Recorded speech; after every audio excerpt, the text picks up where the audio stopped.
Good afternoon, everyone. Thanks for joining us. Today is February 21st, 2023. My name is Annette Roth, and I am the Community Development Manager here at the State Arts Commission. Today, we are doing webinar number 2 in our series of 3 about building for the arts. The topic for this particular day is about capital campaigns. So let's talk a little bit about, why we're here. We want to make sure that folks who are new to the process of applying for a Building for the Arts grant know the steps they need to take before they even begin applying for the grant so that they can have a larger chance of success at applying for the grant. So again, this webinar is geared for folks who are in the early stages of their capital projects, but we hope that information will be relevant for everybody who's participating. We are recording these sessions and we'll be able to share them with you after the fact. We'll be posting them on our agency YouTube page and also be sending out links to folks after the event is over. With me today is Michael Wallenfels, who is our communications manager for the Arts Commission. Michael, you want to say hi? Hello, good afternoon, everybody. My name is Michael.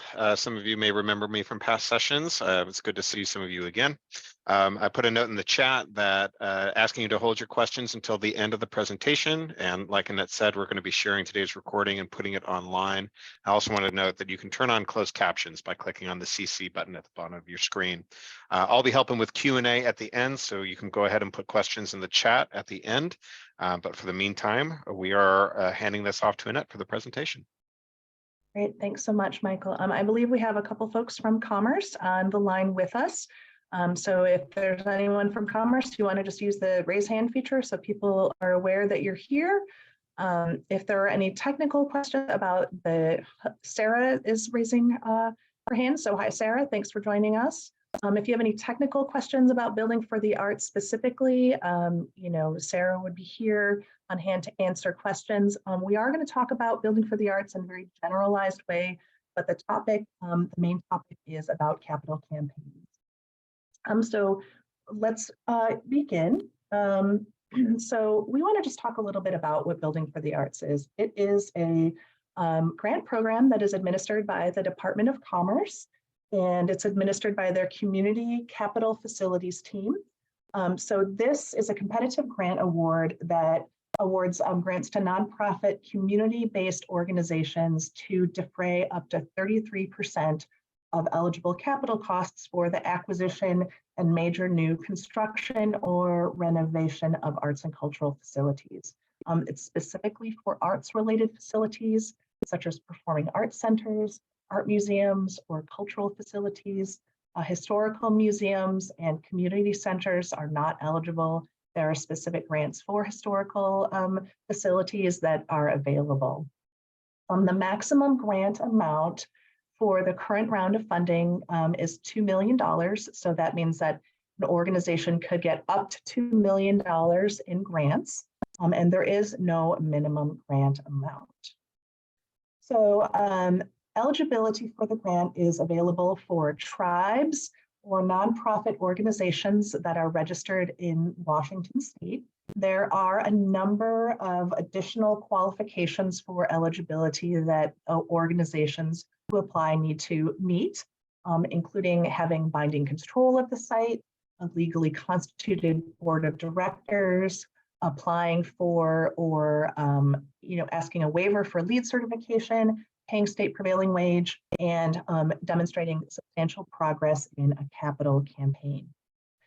Match requirements, so in the current law, the cap for available funds is $18 million total for all grantees, and the grant will provide up to, or can provide up to 33% of project funds. So essentially what that means is that for every $1,000 in grant funds that you request through this grant, you must have at least $3,333.33 in matching funds available to cover the cost of the project. This is a reimbursable grant, which means that you will not receive advanced payment for it. and you will have to submit invoices for eligible expenses. Currently, the round of funding for this coming fiscal biennium is in the governor's budget, funded at $12 million, and it is currently going through the legislative process to determine the final funding amount.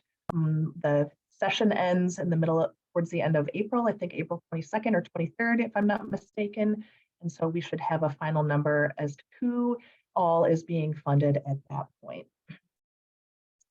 So we're going to talk about the grant process in very general terms. Now, in the last webinar, we went through this stuff a little bit more in depth. We're not going to go as quite in depth this time around. So if you do want more specific answers or information, you can watch that previous webinar. But we just want to make sure that you all have a basic understanding about how the whole process works, if you're even ready to go, right? So the first step in the process is that you want to make sure that you do your homework before you start to apply. Are you eligible and ready to apply? Now, like I mentioned, the current funding round is closed. And so the next funding round that will open for the next fiscal biennium, so the 25-27 fiscal biennium, will open next spring, usually April or May. So it'll be April, May-ish of 2024. And so that's part of the reason why we're hosting these webinars now, is to give community organizations an opportunity to start making plans for the next couple of rounds of funding to make sure that they're ready to go. So the first thing, of course, is to make sure that you are eligible, that you meet all those eligibility requirements. You'll have to decide if you want to seek LEED certification or exemption. Essentially, LEED is energy efficiency standards for construction, and their requirement for the project. There are some ways that you can request exemptions, like if your project is under a certain size. So, there's more information about that in the previous webinar, like I mentioned. Once you determine your eligibility and if you're going to seek certification and the application opens, you can complete the application form. It will be online. And then after the application period closes, there is kind of a two-part review process that your application will go through. The first one will be an internal review by Commerce staff to make sure that you meet your application is complete and meets all of the requirements. And then once those applications are determined, then it goes to an advisory board that will make final recommendations. That will usually happen in the late summer. And so that way Commerce can get ready to submit those requests in their upcoming biennial budget, which will go to the governor's office, and the governor will put it in their budget for the upcoming fiscal biennium. At that point, the budget will go to the legislature for approval. And between all of those machinations, they'll figure out the final funding and who will get funded.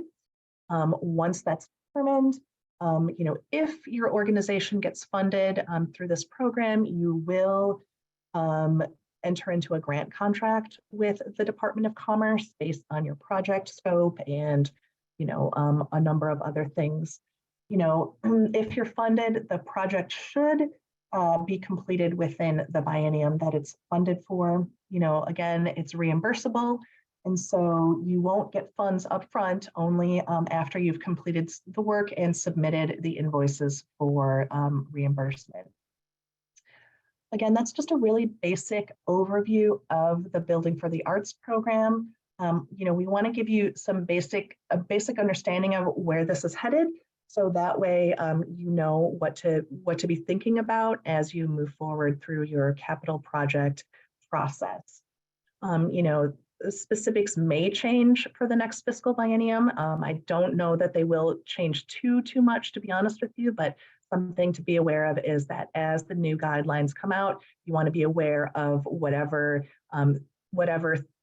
things exist within that. So you're making sure that you're submitting your application according to those parameters.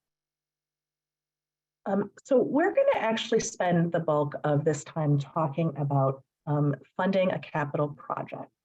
So, we have a basic overview now of Building for the Arts. And so we want to really talk about this, right? A note about the BFA program is that the program only reimburses eligible project costs, so eligible construction costs. And the rest of the project money must come from non-state sources.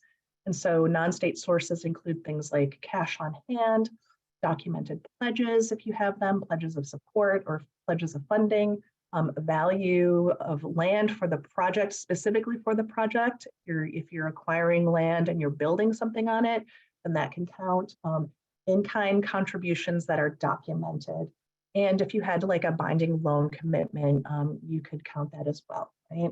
So again, any of the work that you're going to be doing for planning, like we mentioned, feasibility studies, or for capital project campaign costs, so doing your fundraising, will not be allowable costs under the Building for the Arts program. So it's up to you to figure out how is it that you're going to be able to raise this money, right? And so oftentimes when people are looking to raise money for a large construction project, they will undertake a capital campaign. And so this is a targeted fundraising effort that takes place over a period of time. It requires a lot of planning and consideration. And so if you're thinking about, should we do a capital campaign? What does that look like? You would want to do a capital campaign for, three really primary purposes. One of them is major construction or expansion of buildings. Another could be for acquisition of land. Again, if you're applying for Building for the Arts, the acquisition has to be tied to a construction project that's happening. You can't just buy the land. Or if you were going to do large scale equipment or supplies, such as, for example, if you were doing a state-of-the-art sound and lighting system, if you were a theater, for example. Those would be examples of capital campaigns that you might do. Not all of those things would necessarily fall under Building for the Arts requirements. Most of them do, but that's something to be aware of.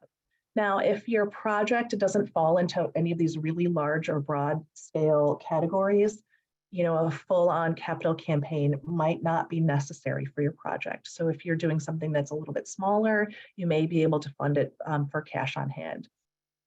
And we say that because capital campaigns are a pretty large undertaking and they take a lot of time and they take a lot of effort. And so you really need to make sure that you're prepared to take this on. So, there are a number of steps that are in the process of a capital campaign. So determining your project need, this starts with a feasibility study, a project feasibility study. We covered this pretty significantly in the last webinar. And so we're not going to actually go over this again in today's webinar, but we are going to talk about a number of these other steps. Now, at this point, once you do a project feasibility study, you'll know at that point whether or not you need to undertake a capital campaign. And so we're, assuming that at this point, you are able to undertake a capital campaign, your project requires that. And so there are going to be a number of steps that you'll want to take to get yourselves ready to go and to move it forward. And the first one is to, gather your planning team. You're going to look at doing a campaign feasibility study, determining your budget and timeline, creating your campaign itself, your campaign plan, and then organizing and launching your campaign. Now, the first step in this whole process is your campaign committee and gathering that. And so a capital campaign committee is made up of a number of elements. So you'll have a campaign chair, a planning committee, a steering committee. The campaign chair oversees the committees, all of the committees and kind of all of the things that are happening with this whole process. The planning committee does exactly what it sounds like. It plans the campaign, right? It's going to be involved in the early stages of what does this look like and how do we move this forward. And then the steering committee is the committee that sort of does the long haul work. They run the campaign and make sure that things are moving forward. And so, who are on these committees? How do you find people to join your committees? Well, you can look at your board members, of course, starting there. You want to enlist key members. You don't have to have your entire board. as part of your campaign. You want to make sure that you enlist the key members of your board or people who indicate a strong interest in doing this. Oftentimes these folks are highly invested in your organization, and they often are well connected. And another thing to think about is that oftentimes your board members will A, be essential to the planning process, but B, they also can be relied upon sometimes to provide gifts to the capital campaign. You may have staff members involved depending on the size of your organization and what that looks like. It could be executive team, your executive director, you have facilities staff, it could be some of those folks. If you already have development officers, obviously they would be involved. And if you don't, you might have to consider hiring somebody on staff to be able to support this. Additionally, you'll want to think about volunteers that can join your organization. Having outside advocates will be very beneficial for your organization. So those could be, former board members or alumni or people who have used your services. They are all going to be able to speak very, very highly or very personally about your organization and can become strong advocates. And other folks that you might consider to be on your campaign committee would be prospective donors, right? And so this would be potential large donors that would have a vested interest in making sure that this project, this campaign is successful. Their perspectives as donors are going to be useful for your campaign so that you get a good understanding of what is it that donors want when they look to donate to your organization. And so, when you're thinking about who itself is going to be the manager managing the campaign, there's a couple of ways that you can go about this. You can do an internal or an external management. So meaning that, your internal organization sort of does the work, or again, you could hire a consultant to do that. This is not unlike the feasibility study in that way, where you can do it internally or externally. Obviously, there's pros and cons for both. If you do it internally, some of the costs may be lower. There is a huge amount of work to manage, and you might not really have the expertise to do it well. Or you might consider just hiring somebody on your staff to be able to do this. If you hire a consultant, which is, a pretty strong option, oftentimes that consultant can provide kind of a turnkey solution. They will manage most of the things that are on your campaign. The challenge with that is that it can be very pricey to hire a consultant. Some consultants take a per hour fee, or they have a per project fee, or they might have a percentage of the whole, like, a percentage that they'll want to take. So maybe 5% or 10% of the capital campaign, depending on the size of it. So that's going to be something to take into consideration, And even if you are going to hire a consultant, there still needs to be a chain of command at your organization that person reports to, right? So, you might have a consultant who's doing the most of the work, but they're answering to like a campaign chair or your board president or your executive director or something along those lines to make sure that benchmarks are being met and that the campaign is going in the direction that the organization wants it to go. And so, how do you find a capital campaign manager, right? Like you could use your board chair, you could do a traditional hiring process like we mentioned. A way to find a consultant could be doing an RFQ, a request for qualifications, or a request for proposals. It's similar to what we talked about for a feasibility study, which kind of is essentially the same process. You could do word of mouth if you know of other organizations who have hired capital consultants. You could ask them about it. I would recommend doing multiple interviews with multiple people to make sure that you have a good fit. Don't just take the first person that comes along. They might work out, but it's always a good idea to keep your options open. Now, something to remember is that you cannot use Building for the Arts funds to pay for capital campaigns or for administrative costs. So Building for the Arts only funds capital construction costs, right? So only for capital construction activities.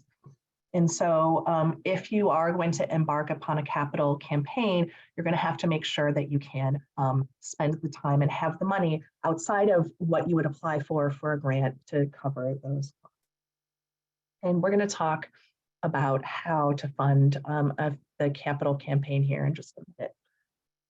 But the first thing that you're going to want to do before you even start thinking about launching your campaign is to do a feasibility study, right? And so again, we're doing a lot of studying with these things. We're not just diving directly into our program or into our project. We need to stop and think and plan to make sure that we're really able to take this on, right? You know, one of the things to think about is that these are huge projects and they have to, you know, be successful. You want to make sure that you can see this project through to completion.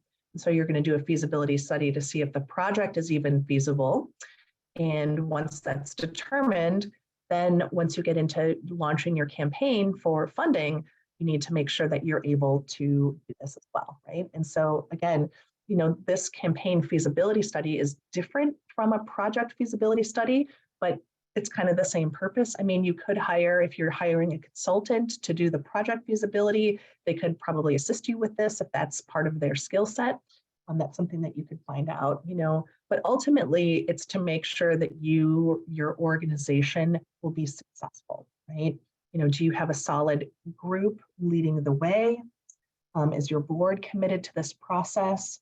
What are your resources that you have available? What are the key performance indicators that you want to track and that you need to be aware of? Do you have past fundraising success? Do you have community support? Is this a realistic campaign? Is it realistic for you to be able to get funding within your region, right? You know, and also they're going to take a look at if your group is going to be able to meet the timelines that you're thinking about. They're going to look at what are the market factors. So, you know, that could affect your campaign, that could slow it down. You know, do you have what is your donor base size? What kind of internal resources do you have to manage a project of this size? They're going to also look at external factors such as larger economic concerns, you know, the reputation of your organization, other kinds of things that could be an impediment to your successful campaign.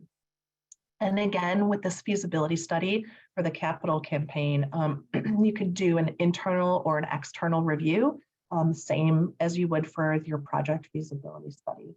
Again, there are pros and cons to each approach. You know, depending on the size of your project and the size of your capital campaign, it might be a good investment to think about hiring professionals to do this or to provide guidance for you, because then you'll be able to use their expertise to move things on. Now, that doesn't mean that that's exclusively what you have to do, of course, but it is strongly recommended. And as you go through this process, you'll be able to sort of figure out what that really looks like for your organization. Okay.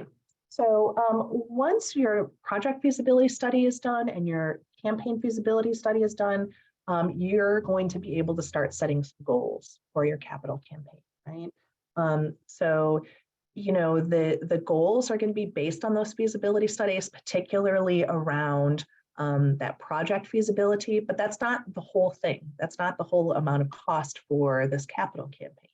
And so, you know, one of the things to remember is don't lowball your goal out of fear that you're not going to make it, right? Because that, if you do that, you're going to end up finding yourself in a pretty sticky situation in the future. You know, you want to think about including your, being realistic about all of the costs that are associated with this campaign, right? So not only do you have the building and project costs themselves, the construction costs, but you also have to think about things like salaries for people who are working on this capital campaign, other kinds of business expenses that might go into this. The cost of if you have to move or store your equipment because you're in the process of all of this. Again, a lot of those activities and costs can't be filled by grants, by the, specifically the BFA grant. So you're going to have to make provisions for how are we going to navigate through that while we have this sort of disruption happening at our organization. You can build your budget goals around project phases, right? So you could have a funding goal around getting to the design engineering phase, and then the groundbreaking phase, or an interior building phase, whatever the case might be. So there are ways that you can fund this or get to budget goals that can help you move your project along, right? And as you're building your budget, you're going to want to take a look at your timeline at the same time, and how your timeline is going to impact this total cost, right? So, some of these projects could be 2, 3, 5 years long. And if that's the case, are you taking things like inflation into account, or, increase in material cost or permitting fees? Are there any laws or legislation that are on the horizon that might impact, impact some of these things, like particularly local, laws around increased fees or whatever the case might be? Then there are the expenses of the capital campaign itself. So like I mentioned before, salaries, consultants fees, knowing what this is going to be upfront is going to be key to adequately planning for this.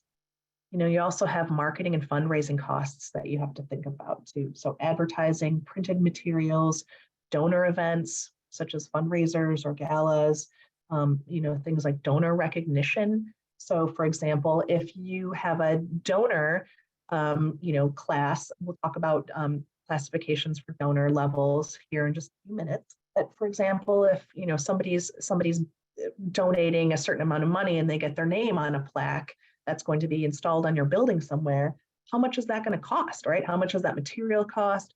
How much does the installation of that cost? And all of those things are going to have to be built into that, right? Or even thinking about if your donors are going to be requiring other types of recognition that you might have to cover the costs for as you go through this process. So making sure that you're taking a really holistic view of this whole entire enterprise is going to determine whether or not you'll be successful. And again, you want to make sure that you're not lowballing yourselves as you go through this process. So we're going to talk about the capital campaign timeline, right? And so what you want to do through all of this is start with the end in mind, right? What is the end result? Where do you want to see? Where do you want that to be? And what does that look like? And, making sure that you can provide yourselves plenty of time to allow for your campaign to bubble up is going to be key, right? You need to build traction. Oftentimes, people might have really aggressive timelines for fundraising that might not be realistic. And so thinking about what this is going to look like. Now, if you've done your due diligence and you've done your feasibility studies and you've done all of this planning, a lot of these things are going to start to make sense for you, and they're going to crystallize around, this timeline. And you're going to get a realistic sense for this, right? Again, you can build your timeline around project phases and thinking about how you'll be able to utilize these project phases to access Building for the Arts funding, for example, or other kinds of funding mechanisms that might be out there. So if you're wondering how long does a capital project take, a capital campaign take? So for major projects, we're talking about projects that are, a few $1 million or more. 3 to 5 years is really not unreasonable, right? That's pretty standard. Sometimes they might take more, sometimes less, but 3 to 5 years is usually a pretty reasonable amount of time to plan for a capital campaign and construction campaign. For smaller projects, smaller campaigns, a few $100,000 or tens of thousands of dollars, perhaps, you could look at something that's maybe 1 to 3 years is not unreasonable. And so, when you want this to be complete, again, starting with that end in mind, making sure that you're allowing extra time in your timeline because you'll need it. As we've seen over the past 3 years, all kinds of things get thrown in our way that we aren't aware of. And we want to make sure that we can, provide some buffer around those kinds of things. And one of the things to remember is that all of this work that you're going to be doing for this capital campaign is in addition to whatever work you're doing at your organization. So in addition to your normal playbill activities, your normal, programming that you're going to be doing. So it is a whole big lift, a whole nother piece, and it's a huge undertaking. And so making sure that you're really prepared before you get yourselves into it is going to make it a lot easier for you. Now, that's not to say, sometimes people do stuff and they're just on a wish and a prayer and it works out, but we don't recommend that. Our role here and our job, what we want to do is to help ensure that communities can be successful, right? Community organizations, particularly smaller ones who've never done this kind of stuff before, making sure that they're successful. And so there's sort of playbook that you can use to make these things happen. And so we definitely encourage that. So once you sort of get through your timeline and you start thinking about all of this, you're going to start developing your campaign plan, right? And so, this is, beginning with your support case. So what is your why? Why you want to do this? You need to be able, in order to get people and organizations to provide you with funding for this, you have to be very clear about what the reasons are for this project, what it's going to achieve, why it's important, and why it's important for them to be able to, want to donate to you, right? If you don't have a very clear why, a very clear ask, a very clear end goal in mind, it's going to be really hard to get people excited about this, particularly if you're looking at large donors, right? So being very clear about what is the why is key to the success of all of this. You're going to need to develop a communications and marketing plan. So, this communications plan is going to outline how you're going to engage with your donors throughout the entire process. You're going to set communication goals and budget, your target audiences, who and what organizations do you reach out to for major donors? What is your target market for more smaller donors or for public outreach? Your major donors are going to be the ones you're going to go after first, right? And we'll talk a little bit more about that. They need to be courted early and often and first. You don't want to necessarily start going after public small scale donors until you've secured your major donors, right? It's going to be easier. It's going to be easier to get the public involved once you have some donors secured and they see, oh, there's a there, we want to participate. You'll need to think about your communication channels and how you're going to reach out to folks. Major donors are going to require different handling than public donors. Making sure that your branding and all of your, all of your communications across the board is consistent, so that if you have 3 or 4 people, your board chair and a consultant and a development officer for your organization are all soliciting donations, that they're all saying the same things. They all have the same, that they all have the same ask, that they all have the same reason why, the support case, so that it's consistent across the board.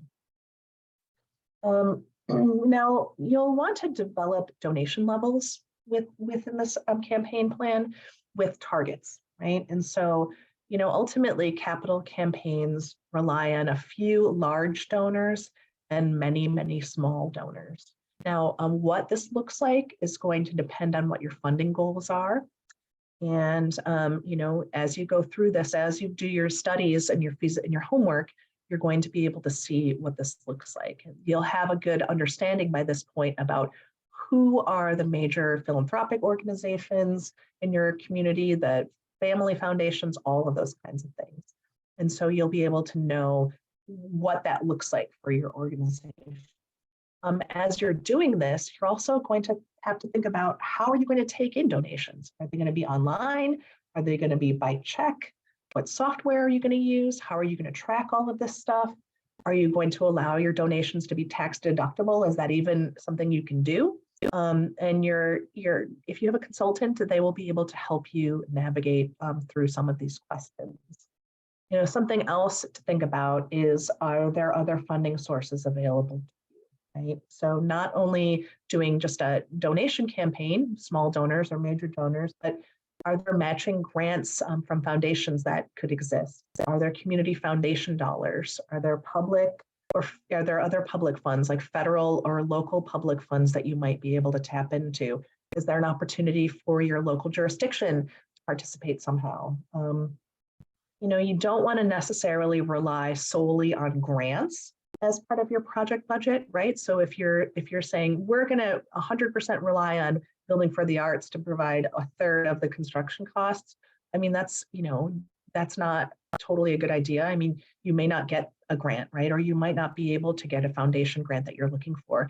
And so making sure that you're going to be able to make up that funding in other ways is going to be important, right? The grant funding is important, but it's not going to be primary, right? That's why the Building for the Arts folks wants to see that you have a good amount of funding secured already before you begin the process, because that tells them that this project is moving forward, that this is a good, you know, this is a good project to fund. It has a high likelihood of success, and that's really what you want to go. So, you know, once you've gotten to this point, the launching of your campaign, the planning part at this point is over, right? And so you should be able to start your fundraising efforts at this point. You know, during the early part of the campaign, you're going to solicit large donations, like we said. And this would be community or family foundations, corporate donors, philanthropists. Can you find a matching gifts out there potentially, right?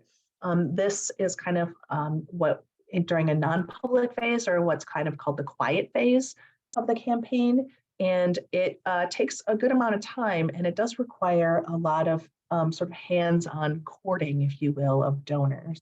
Now, this period of time, you should aim to get about half, roughly, of your funding during this phase, give or take. You know, again, you could time this this part to a project phase, right, such as a groundbreaking. You know, but you do want to be able to secure your major donors and get a good amount of funding available before you start your public outreach campaign, right? And so if you're looking for, you know, smaller donors to help you with this, this is when it's going to kick in. It could be tied to an event, right? Some kind of a public event like a gala or a fundraiser or some other kind of event that could help you to reach out to people. And, you know, tracking your progress throughout all of this is going to be important. So, you know, in the planning phase, you determined what your performance goals were, right? What your performance indicators were. And those could be anything from how many donors we're reaching every month, or what's our click-through rate, or how many people are we getting to donate directly on our website, for example. You know, if we have an event, what is the return on investment of that event? So, you know, if you host a gala or some kind of a, you know, public event, what was the cost of it, and how much did you make in relative to the cost of that event, right? So if you say host an event and it costs $10,000, but you only make $10,000 in donations that day, that's break even, and that didn't really, you know, didn't really help all that much. But if you have an event that's 10,000 and you make $40,000, for example, you know, that's a much higher return on investment. And so, you know, as you go through this and you look at these goals, you want to see, are you meeting these goals? And if you are, that's awesome, you know, and keep doing what you're doing. But if not, you're going to have to adjust your plan to meet your new goals, you know, because otherwise, if you're not able to pivot and adjust a little bit, it's going to be really hard to keep the momentum going, right? But part of the reason why you want to be able to track all of this stuff as you go through is trying to keep up that momentum, even if you have setbacks, because, you know, we all know that things happen. And so if you're able to make the slow and steady progress and meet those benchmarks that you need, you're going to be able to reach your goal in due time, and your project will have a greater chance of success. So we can take some questions right now if people have them. Michael, I'm not sure if anyone's posted any questions in the chat. No questions in the chat yet, but please feel free to Okay. add them in, or you can raise a hand. All right, And I'm going to we'll go know ahead you're and stop calling it. sharing so that way I can see folks.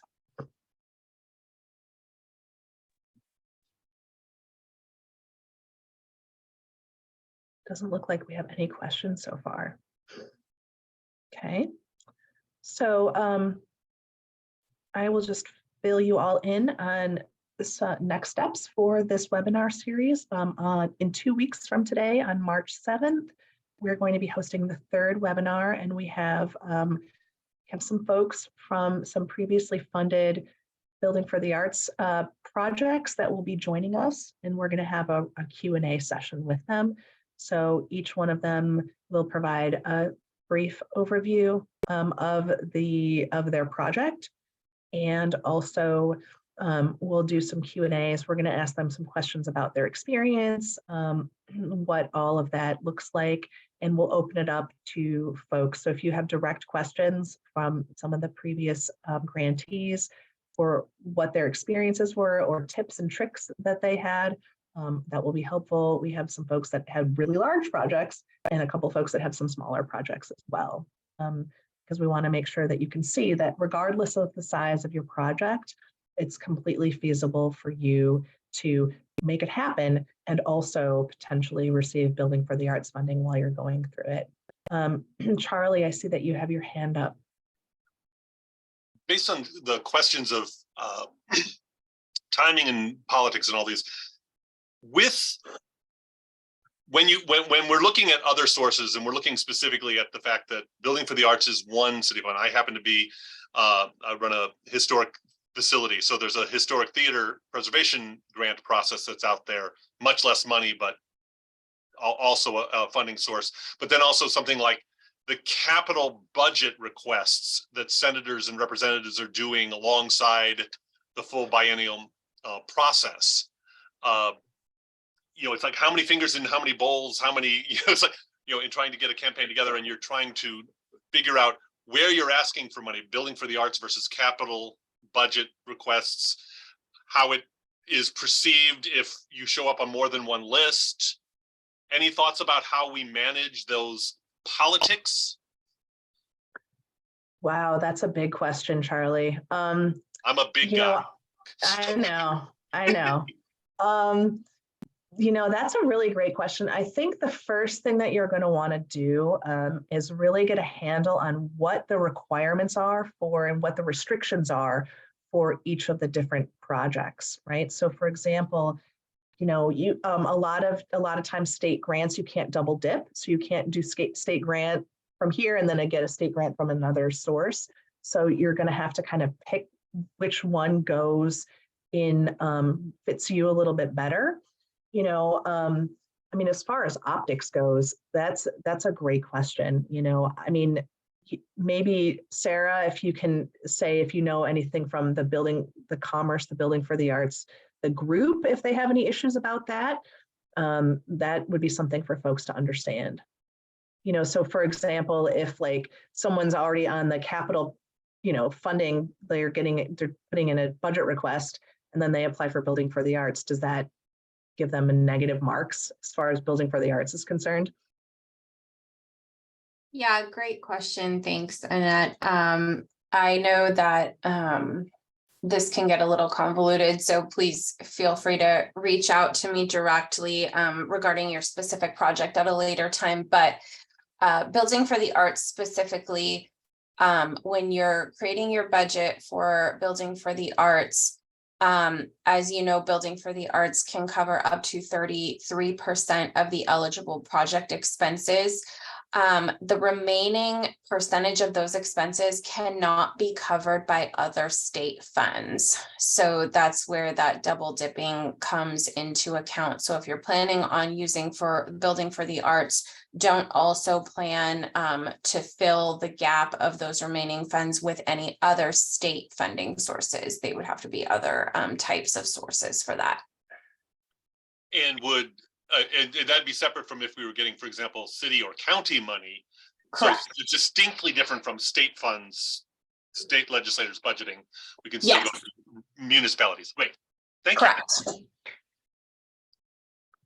Okay, thank you, Sarah, for chiming in on that. And I think that's really important for people to be aware of, again, doing your homework in advance and making sure that you understand the requirements and restrictions for all of these different, funds that are out there. I mean, and there's Building for the Arts and there's other foundations and all kinds of things.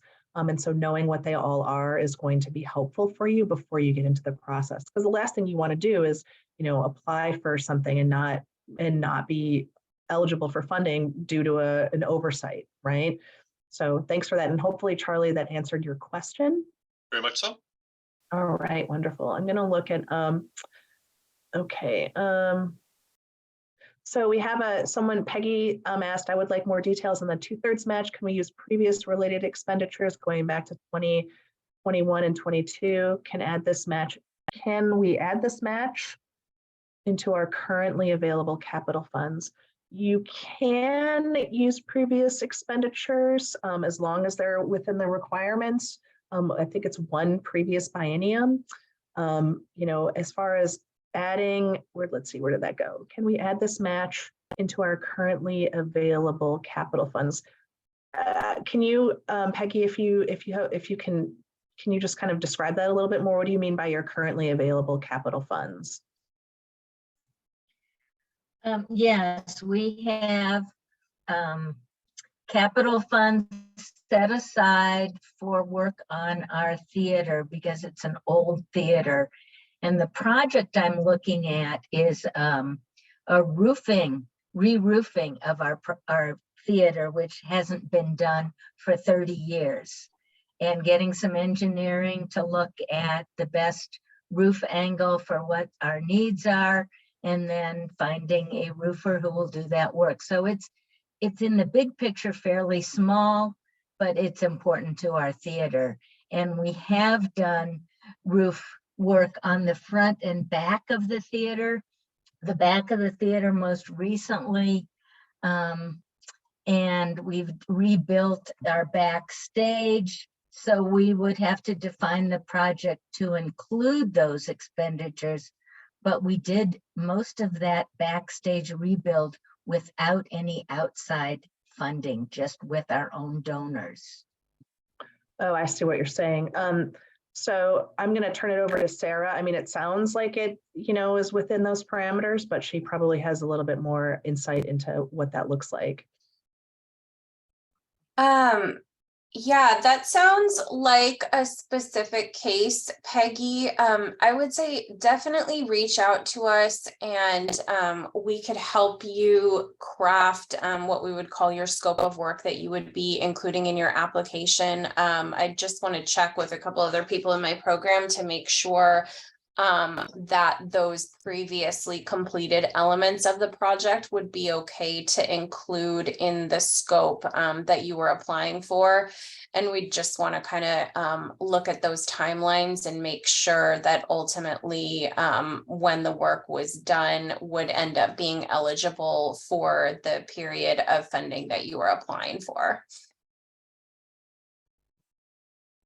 Thank you. All right, great. Thank you, Peggy. Thanks for the answer, Sarah. Hopefully that answered your question.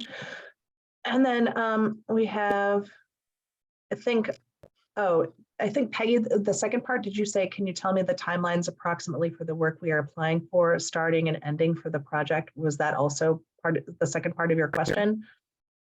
Yes. Okay, was that answered or do you need more clarification? If you could give me those dates, I would appreciate it. I know it somewhat depends on the legislature. Well, so the funding for Building for the Arts is if it's reapproved, it's for every fiscal biennium. So for example, the projects that are currently going through the legislative process are, if they're all funded, or if the ones that have been recommended so far are funded, then those projects will begin on July 1 of 2023 through the ending of the biennium, which will be on June 30th, 2025. And so the people who are on that list, they applied for this program last year in 2022. And so, to make sure that they could get through the funding process so that they would be included in Commerce's fiscal budget for the biennium. So for the projects that we're talking about currently, the planning that you would think about is you're working on your project, you would apply for the grant next spring in 2024, and then it goes through the legislative process, which takes a while. And then in the spring of 2025 is when the budget for the biennium comes out. And so then your project costs and your project would begin July 1 of 2025. Does that help? Thank you. Okay. Yes. All right, great. Thanks for that question. Okay, wonderful. All right. Are there any additional questions that folks have?